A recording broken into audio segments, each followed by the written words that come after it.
लिंग पुराण से ली हुई एक छोटी सी कथा। माँ, मुझे उतना ही मीठा दूध पिलाओ। उपमन्यु घर आकर माँ की गोद में बैठ गया। वह अभी अभी मामा के घर से आया था। मामा के लड़के को दूध पीते देखा था। उसे भी थोड़ा सा दूध मिला था। बेटा, हम लोग गरीब हैं, हम दूध किस तरह से पिला सकते हैं, पर बाल हट ऐसा होता है। वह मचल गया। माता ने उसका मन रखने के लिए गेहूं के आटे को घोलकर दे दिया। लो बेटा, दूध पी लो। नहीं माँ, यह नकली दूध है, असली दूध मीठा होता है। और बच्चा मचल मचल कर रोने लगा। बेटा, संसार में हीरा मोती माणिक सब हैं, पर भाग्य से ही उनकी प्राप्ति होती है। हम लोग गरीब हैं, हमारे पास असली दूध मिलना कठिन है। भगवान शिव सर्वसमर्थ हैं, प्रसन्न होने पर क्षीर सागर तक देने में संकोच नहीं करते हैं। उसके लिए तप की आवश्यकता है।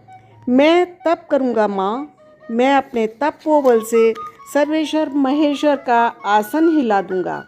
उपमन्यु ने हिमालय पर घोर तप आरंभ किया। उसने महादेव की प्रसन्नता के लिए अन्न जल का त्याग कर दिया।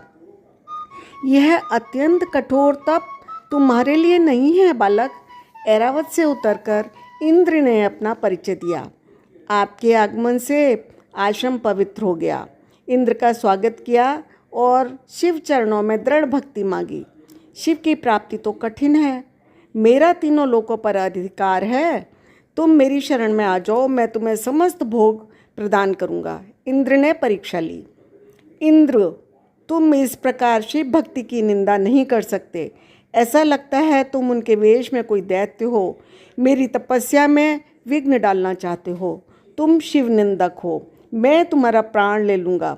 तुमने मेरे आराध्य की निंदा की है। उपमन्यु मारने के लिए दौड़ पड़ा, पर सहसा ठहर गया।